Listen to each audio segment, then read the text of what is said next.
अस्सलाम वालेकुम, कैसे हैं आप सब? आज की क्लास में हमारा टॉपिक है रिस्पॉन्सिव वेब डिज़ाइन।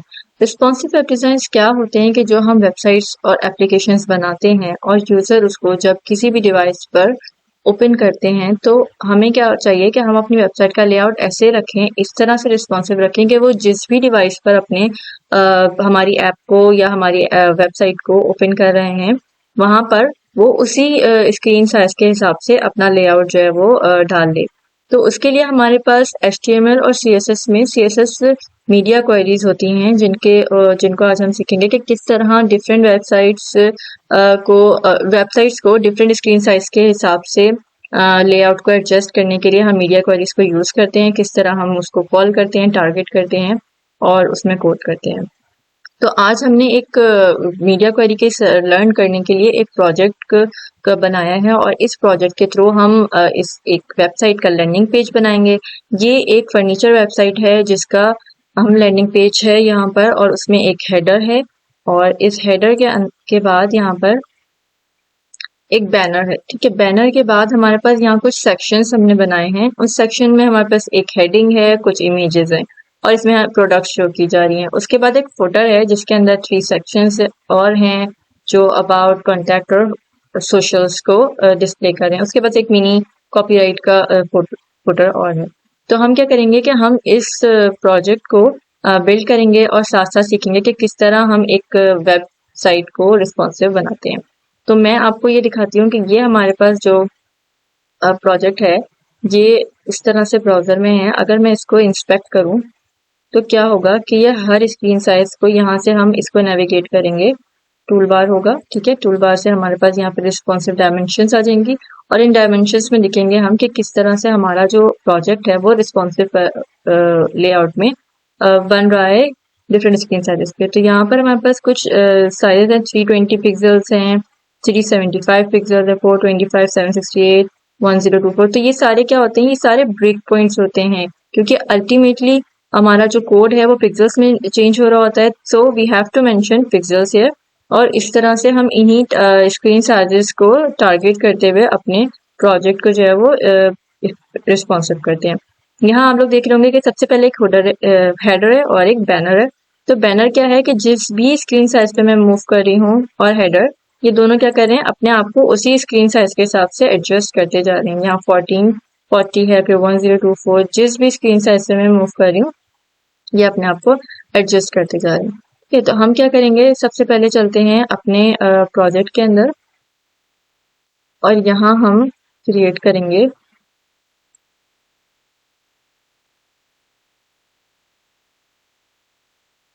अपना प्रोजेक्ट।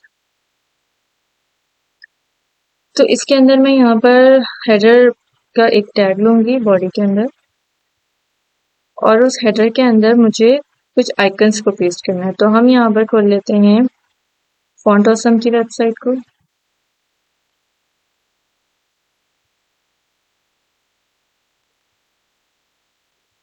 फॉन्ट ऑसम का CDN लिंक लेंगे हम यहाँ से, CDN लिंक।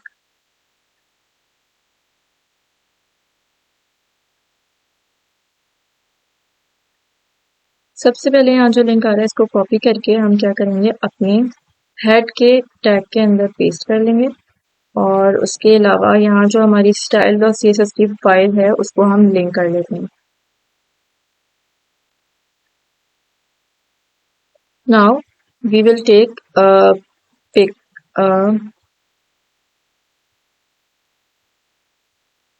icon। हम क्या करेंगे, हमारे जो प्रोजेक्ट है उसके अंदर हमारे पास है मेन्यू, बर्गर मेन्यू बार, उसको हम सर्च करेंगे, यहाँ से उसका आइकन ले लेते हैं।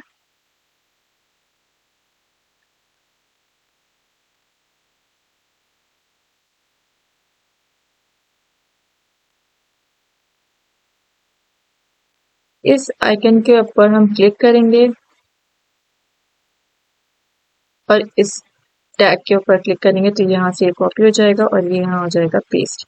अब अगर मैं आऊँ अपने ब्राउज़र के अंदर और मैं इसको सेव करूँ तो यहाँ पर, सॉरी, यहाँ इसको मैं सेव करूँ तो यहाँ पर ये बर्गर मेन्यू बार शो हो चुका है। इसके आइकन के बाद मुझे एक हेडिंग रखनी है, H1 टैग रखना है और उसके अंदर मैं अपने प्रोजेक्ट में हमने नाम रखा है एक्वोवुड, सो आई विल राइट एक्वोवुड हियर, या जो भी ब्रांड नेम है उसको हम लिख सकते हैं यहाँ पर। ये मेंशन करेंगे तो ये देखिए फर्स्ट हमारे पास आइकन आ गया है एंड आफ्टर दैट हमारे पास ये हेडिंग आ गई है। उसके बाद मेरे पास कुछ और आइकन्स भी हैं, मैं चाहूंगी कि मैं उनको ऐड करूं, but I want to keep them in a div, और इस डिव के अंदर मैं इनको इंक्लोज करूं। तो यहाँ मैं इन आइकन्स को कॉल कर चुकी हूँ और अब मैं इसको सेव करूंगी। तो हम देखेंगे कि मैंने एक मैग्नीफाइंग ग्लास सर्च आइकन लिया है, एक कार्ट आइकन लिया है और एक विश लिस्ट। जैसे भी हम किसी ई कॉमर्स वेबसाइट पे विजिट करते हैं तो वहां पर हम जब प्रोडक्ट्स ऐड करनी होती हैं तो सर्च करना है या कार्ट में ऐड करना है या विश लिस्ट होती है, तो हमारे पास ये तीनों इस तरह से अलाइन हो चुके हैं। अब मुझे इनको क्या करना है, मुझे इनको स्टाइलिंग देनी है। स्टाइलिंग के लिए मैं आईडी दूंगी मेन्यू की, मेन्यू बार को, और आइकन्स को आईडी दूंगी मैं आइकन्स की, और इसको हम सेव कर लेते हैं। अब हम आएंगे अपनी CSS की फाइल में। अब CSS फाइल में हम जो भी स्टाइलिंग देंगे यहाँ वो अपीयर हो जाएगी ब्राउजर में। लेट्स सी, मैं हेडर को स्टाइलिंग दे रही हूँ बैकग्राउंड कलर की,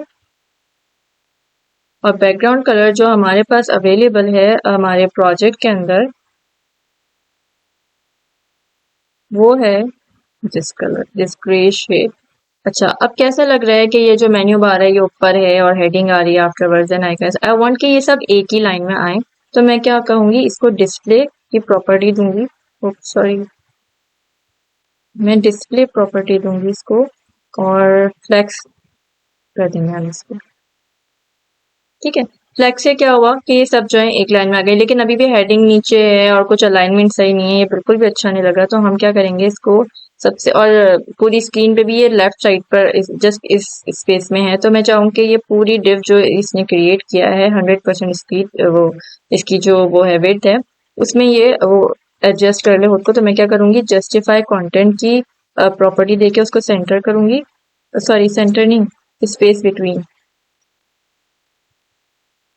स्पेस बिटवीन से ये देखेंगे किस तरह पूरी हमारी जो विड्थ है उसको कवर कर रहा है। अच्छा, इसके बाद हम क्या करेंगे, हमारी हेडिंग अभी भी नीचे है और बाकी सारे आइकन्स ऊपर हैं, तो हम क्या करेंगे, इसको वर्टिकली अलाइन करने के लिए अलाइन आइटम्स सेंटर की प्रॉपर्टी और वैल्यू देंगे, तो ये सब एक ही लाइन में आ जाएंगे। लेकिन अभी भी क्या है कि हमारे पास जो हेडर है उसके ये कॉर्नर्स कुछ पॉइंटेड से हैं। हम क्या करेंगे, इसमें बॉर्डर रेडियस लगा देते हैं। Border radius 0.5 RAM, 0.5 RAM.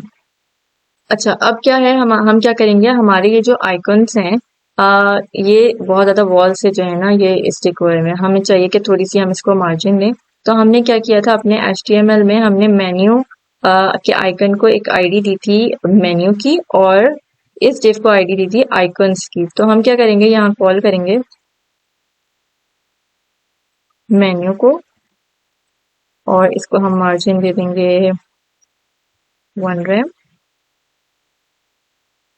And then I'll use icons. Icons को टारगेट करेंगे, जो आइकन्स का डिव है इसको हमने टारगेट करके इसको मार्जिन देनी है 1 रैम,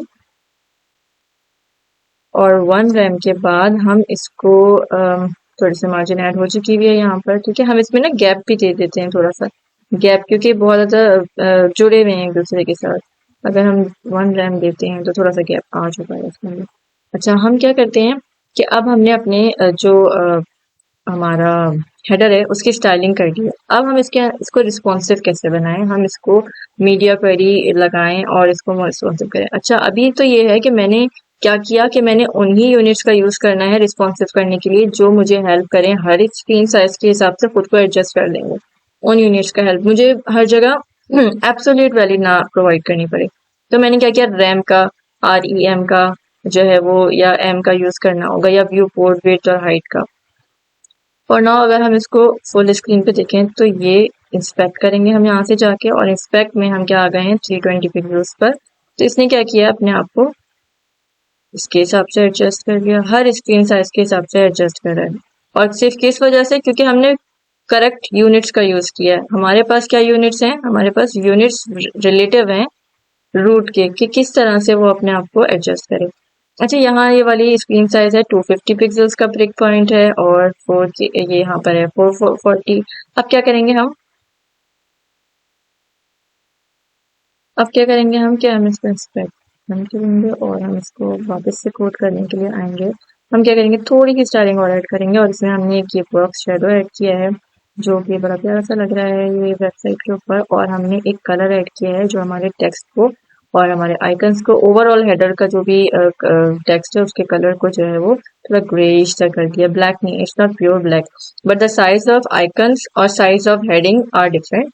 तो हम क्या करेंगे कि हम इसको एक्सप्लिसिटली फॉन्ट साइज देंगे, और वो देंगे हम